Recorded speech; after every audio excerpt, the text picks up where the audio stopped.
Hello everyone, welcome to Vartika class. अपनी class को continue करते हैं और आज हम ग्रेविटेशनल टॉपिक स्टार्ट करेंगे।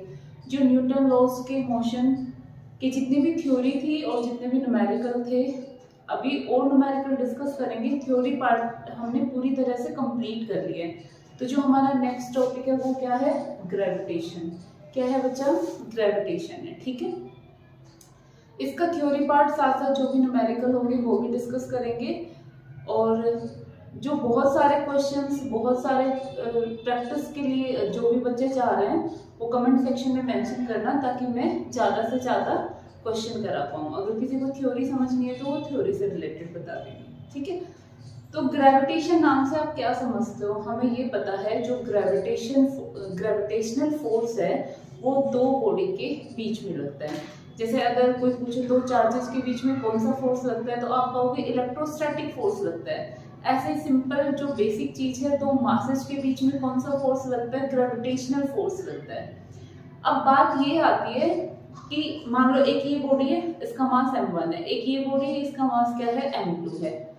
जो ग्रेविटेशनल फोर्स लगता है ना, वो दोनों मासेस की प्रोडक्ट के, दोनों मासेस की प्रोडक्ट के, तो क्या होता है? डायरेक्टली प्रोपोर्शनल होता है।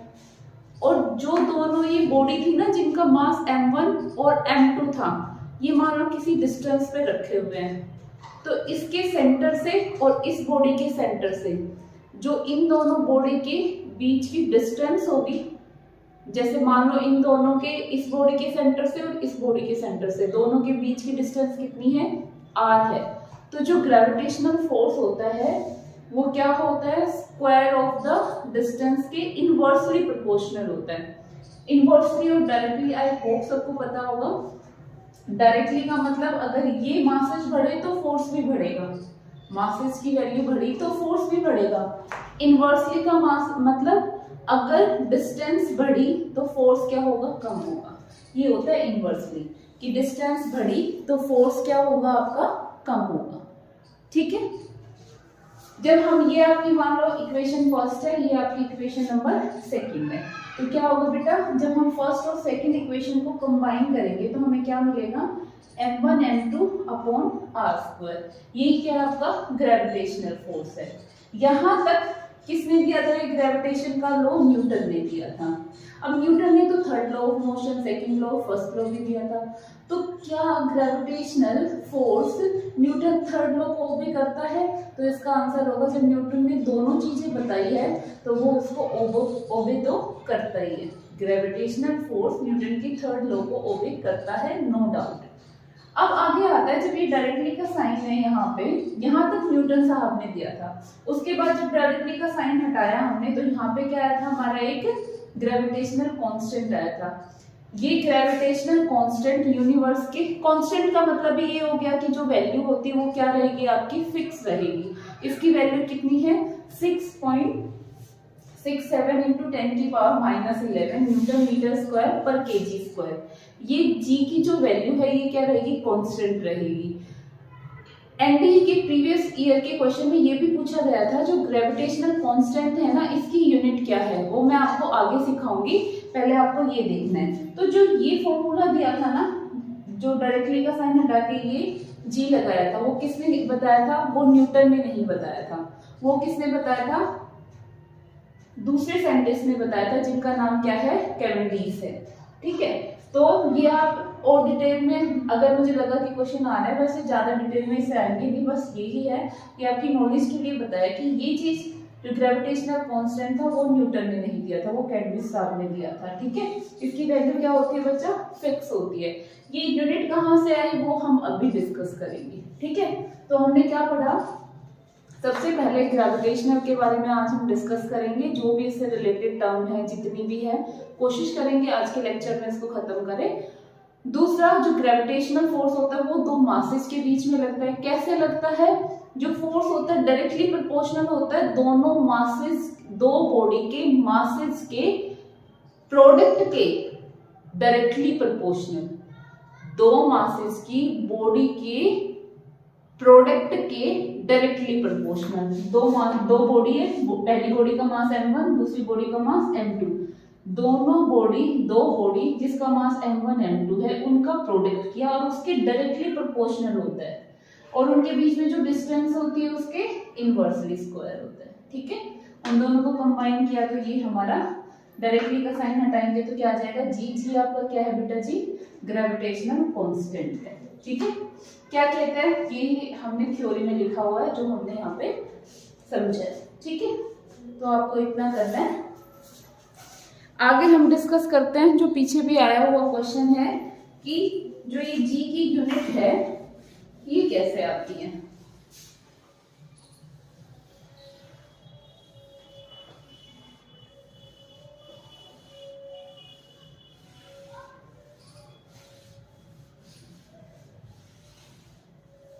अभी हमें ये तो पता चल गया कि एफ क्या होता है बेटा जी, G m1 m2 upon r square.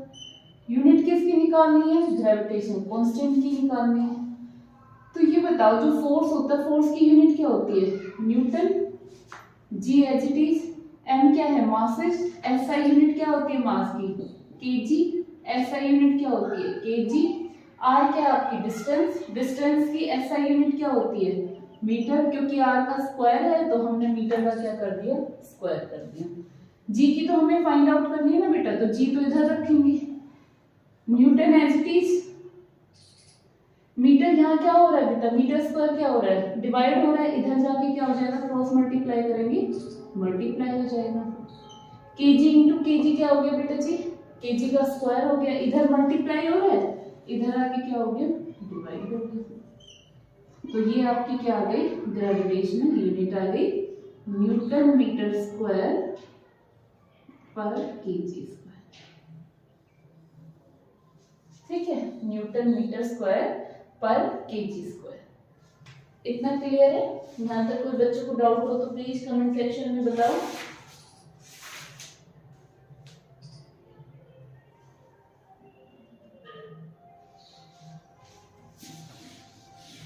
अब एक टर्म आती है gravity.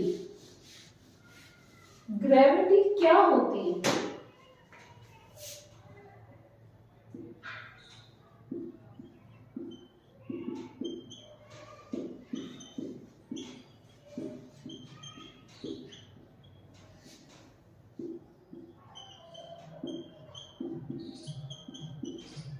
The gravitational force of Earth is called gravity. It is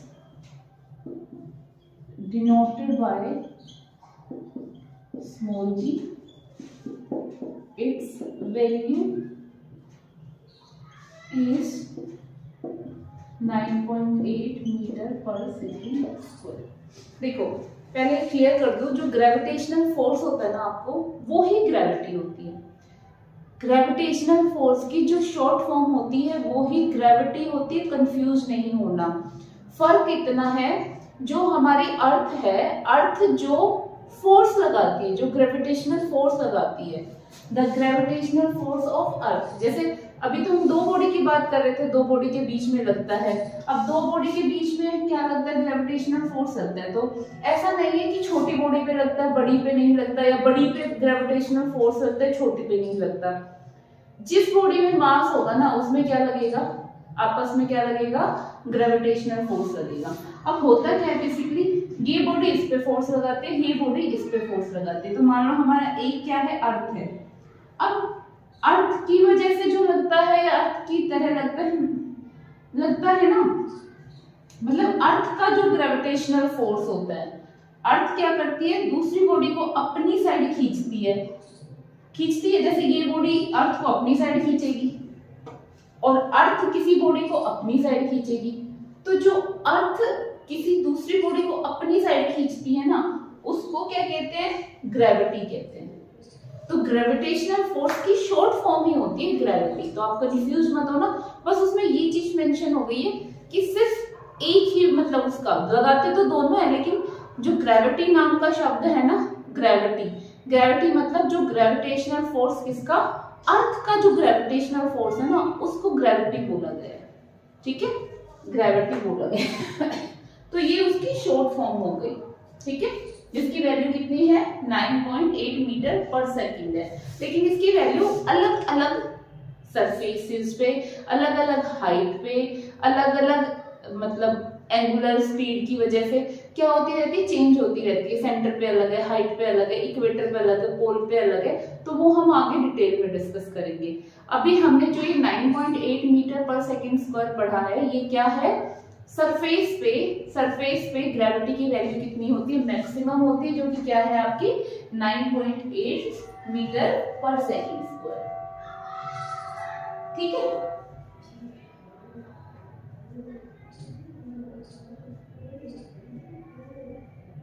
इसको हम क्या बोलते हैं, एक्सेलरेशन ड्यू टू ग्रेविटी भी बोलते हैं, एक्सेलरेशन ड्यू टू ग्रेविटी भी बोलते हैं। इसका फॉर्मूला क्या होता है,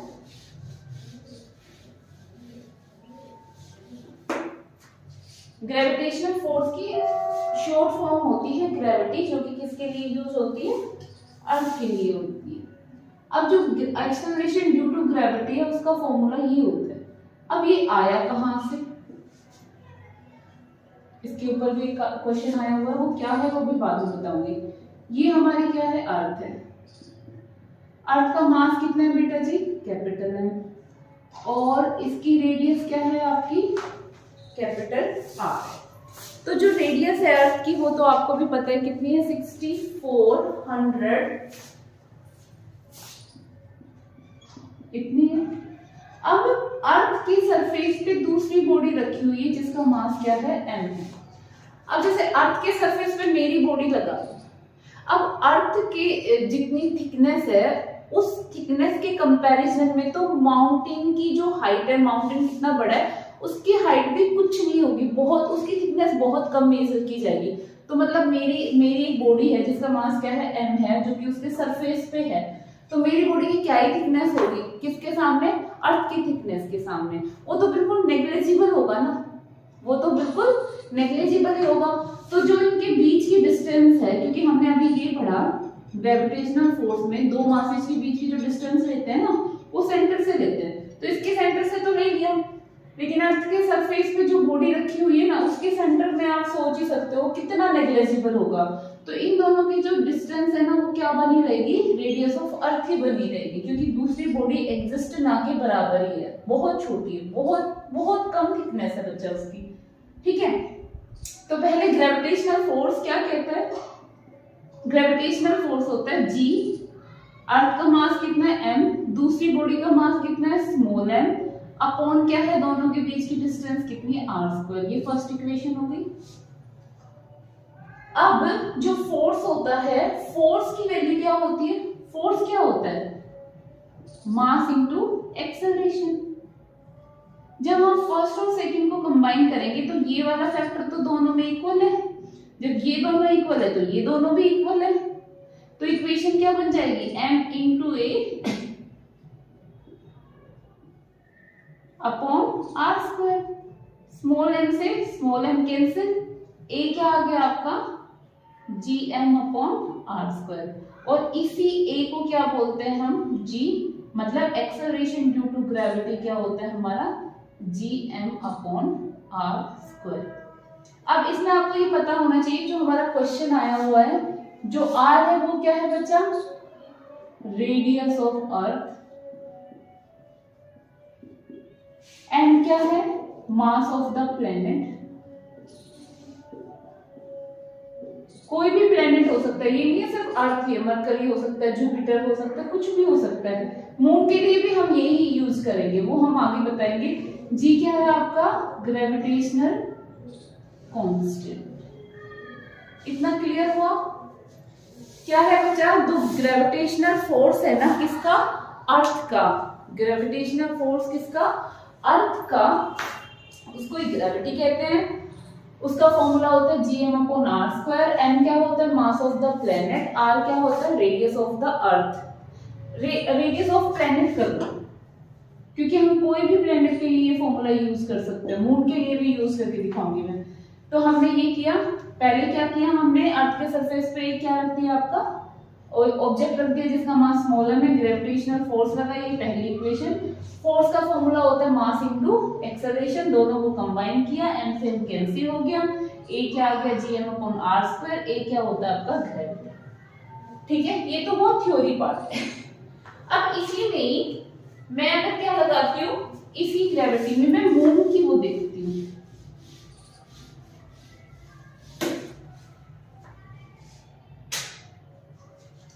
ये तो हो गया एट प्लेनेट है ना, चलो मैं प्लेनेट हो गया, प्लेनेट एट अर्थ। अर्थ पे क्या हो जाएगा बच्चा, ये g किसके इक्वल हो जाएगा, GME, अर्थ का मास और रेडियस ऑफ अर्थ का स्क्वायर।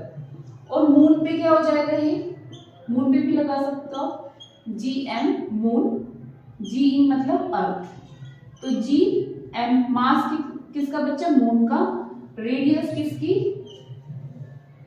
Sorry moon. ये आपकी इक्वेशन फर्स्ट आ गई, इसकी वैल्यू कितनी होती है 9.8 मीटर पर स्क्वायर। और जब अर्थ की ग्रेविटी मेजर करोगे ना, वो कितनी आती है मून की, मीटर पर सेकंड स्क्वायर। जब हम इसको कंपेयर करते हैं ना, तो मून पे जो ग्रेविटी आती है ना, वो अर्थ की ग्रेविटी की 1/6 टाइम होती है। मतलब मून पे ग्रेविटी बहुत कम होती है, यही रीजन है, कहते हैं कि स्पेस में जाएंगे ना तो क्या करते रहते हैं, घूमते ही रहते हैं। वो रीजन यही है क्योंकि वहां पे जो ग्रेविटी होती है वो अर्थ की ग्रेविटी के 1/6 होगी। मान लो कि जैसे वहां पे कितनी है, अगर 60 है अर्थ पे ग्रेविटी, तो वहां पे क्या रहेगी आपकी 10 ही रहेगी।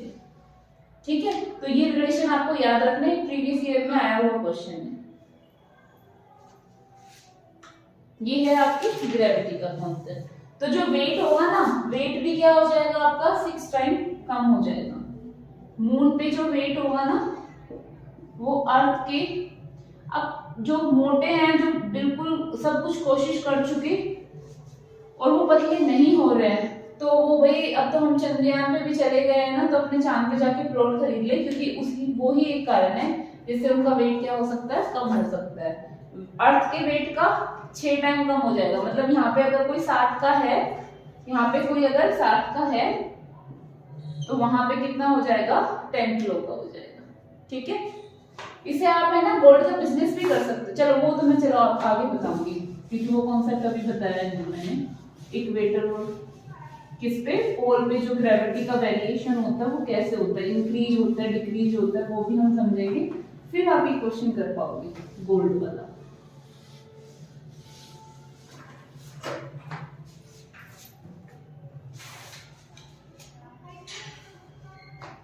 वेरिएशन इन जी,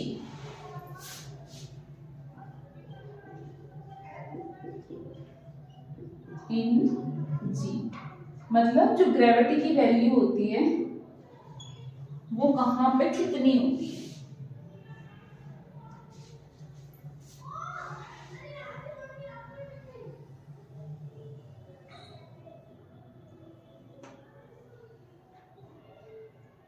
ये पोल होता है,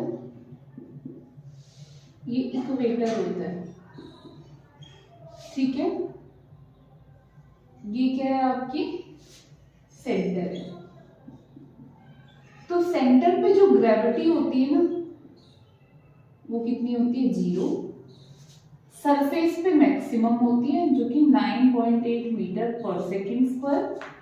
इक्वेटर पे जो ग्रेविटी होती है वो मिनिमम होती है और यहाँ पे मैक्सिमम होती है। अब बात आती है कि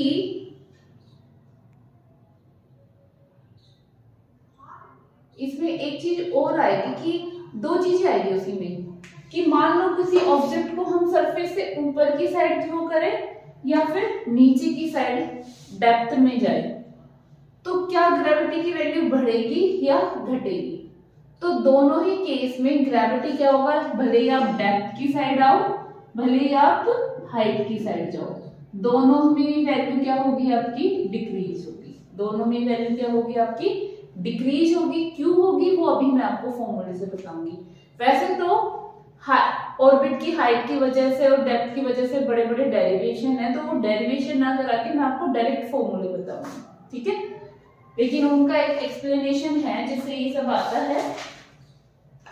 ड्यू टू हाइट जो फॉर्मूला होता है ना, जैसे मानो यहाँ पे क्या है आपका अर्थ का सरफेस है, कुछ हाइट पे जो ग्रेविटी होगी वो क्या होगी, ये अर्थ का सरफेस है, इसके बीच में हाइट कितनी आपकी h है, तो हाइट की वजह से जो ग्रेविटी होगी उसका फॉर्मूला क्या होता है, क्या होता है बेटा जी,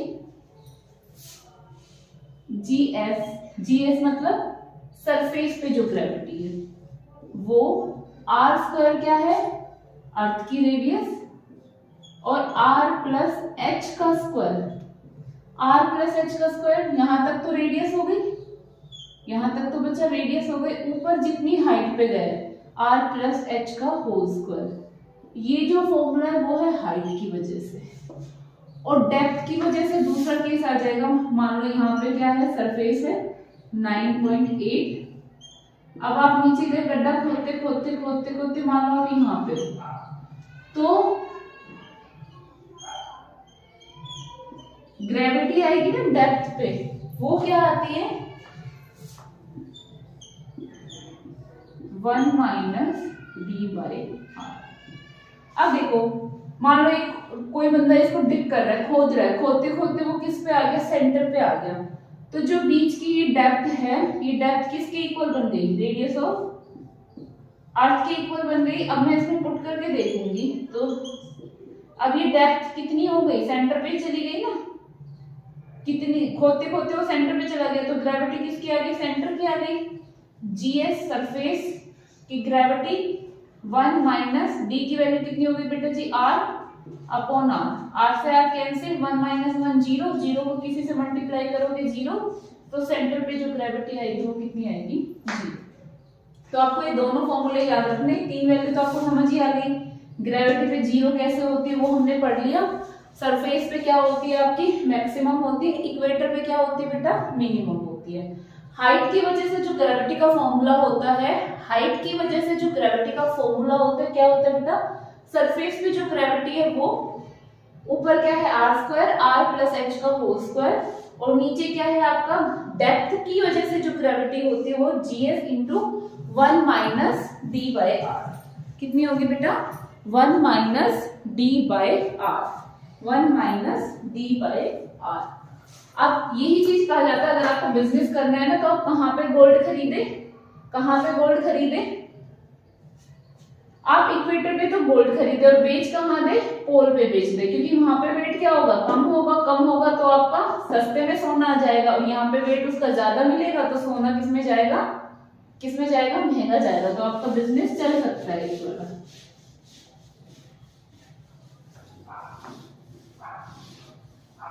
अब जो नेक्स्ट आता है हमारा, एक दो छोटे छोटे पॉइंट्स हो रहे हैं हमारे, ठीक है।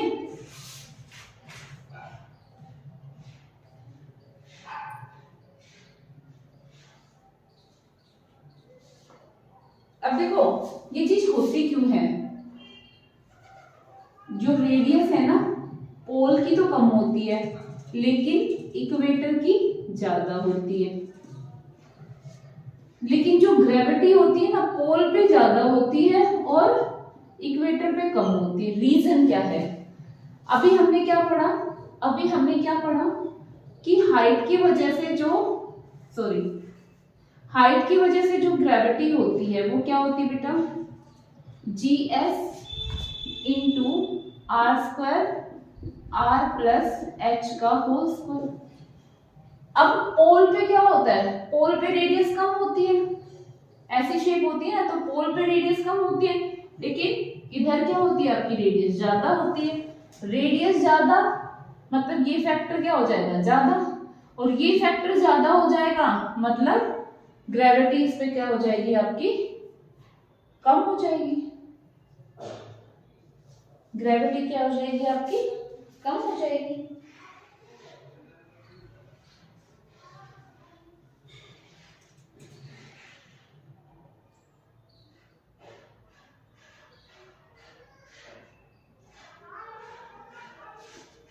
ये तो हाइट की वजह से तो दूसरा वो है, सॉरी आप ये देखो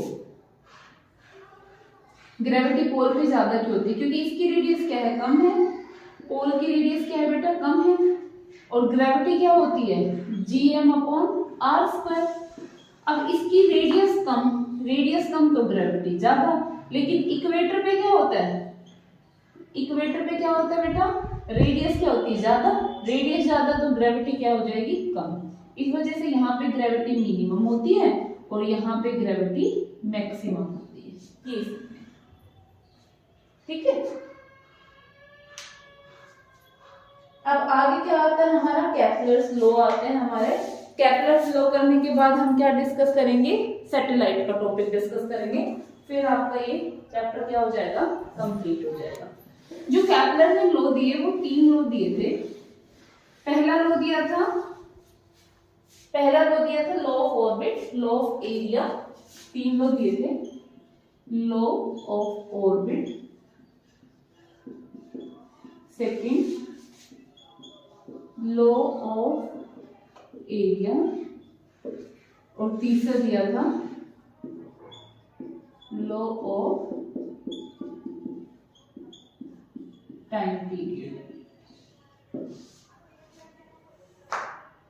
ठीक है।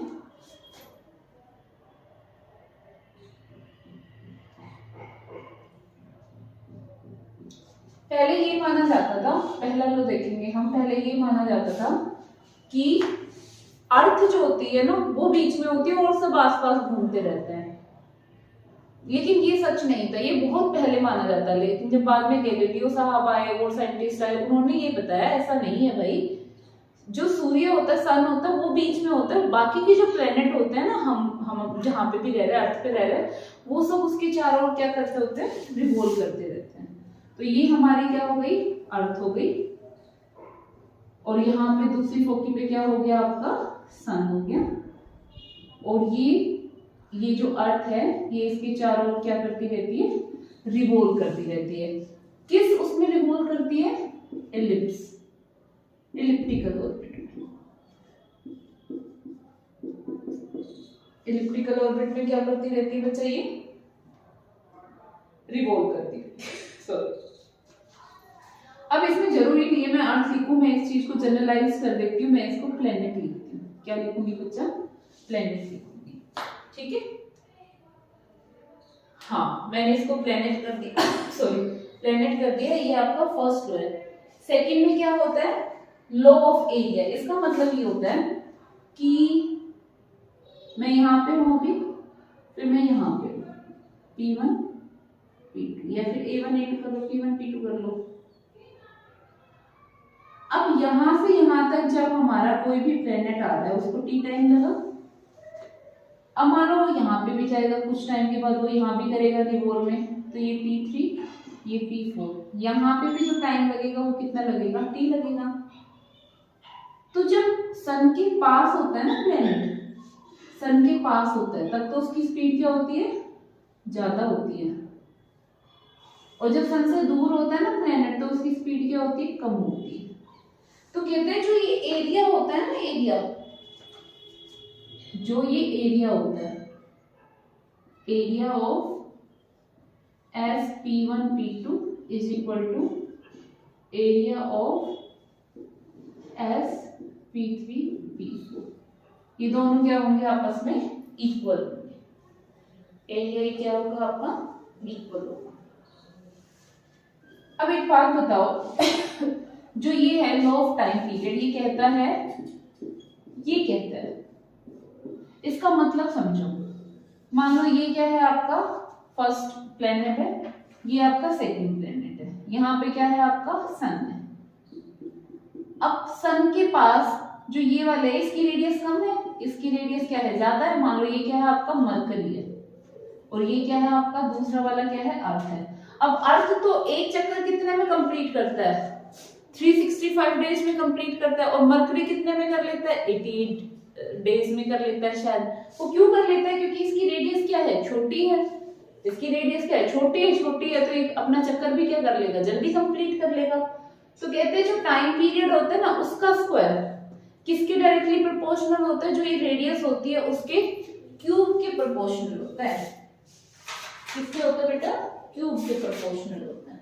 ठीक है, ये आपके कैपिटल्स के लो है।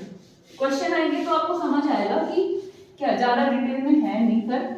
अब हम नेक्स्ट क्या करते हैं, लास्ट टॉपिक है हमारा सैटेलाइट। क्या है बेटा? सैटेलाइट।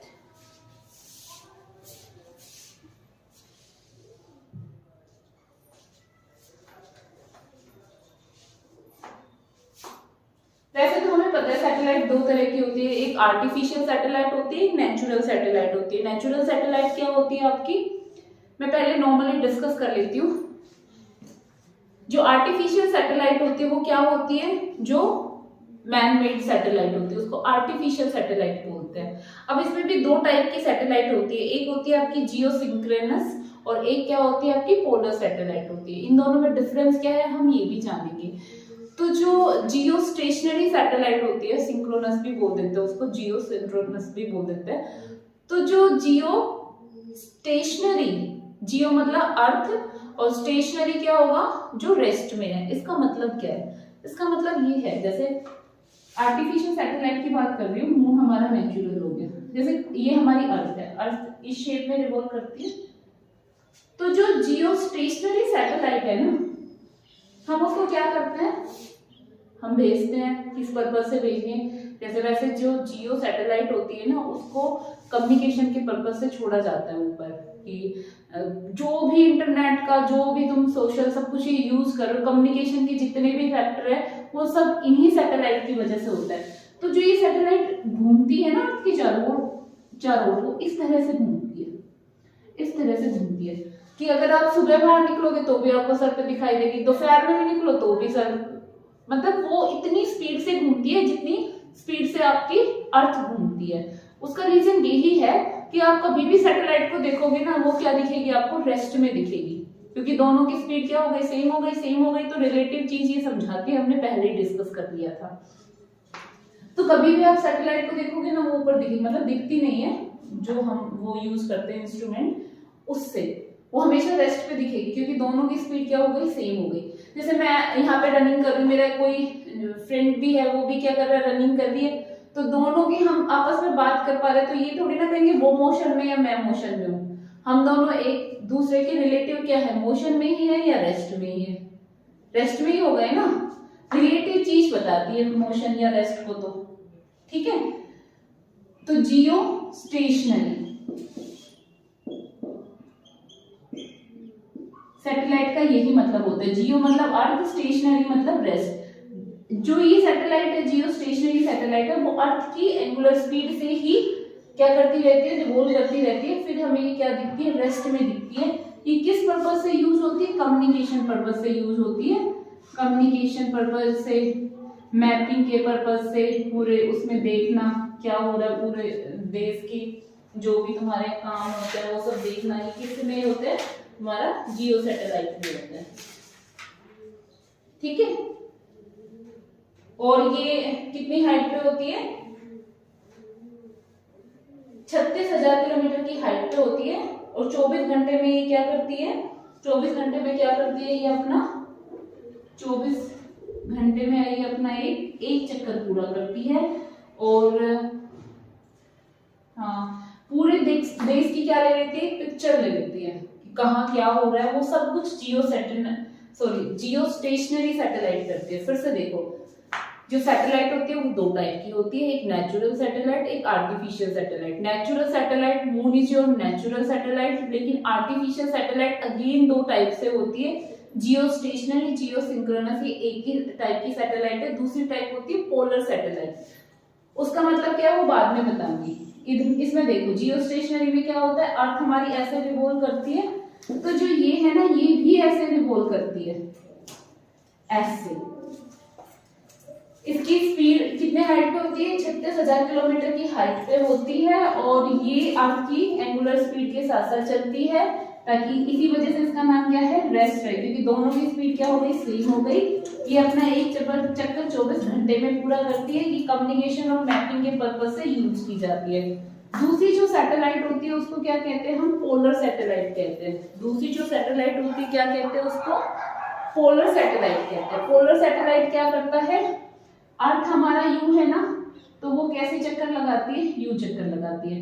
अब ये वाली हाइट तो क्या है, कम है, कम है, तो इसके चक्कर भी क्या होते हैं, पोलर सैटेलाइट अपना एक चक्कर कितने कंप्लीट कर लेती है, जल्दी कंप्लीट कर लेती है। ये 800 किलोमीटर की हाइट पे होता है और सिर्फ 84 मिनट में ये अपना पूरा चक्कर कर लेती है। ठीक है, जो ये पोलर सैटेलाइट्स होती है ये क्यों भेजी जाती है, जासूसी के काम के लिए भेजी जाती है।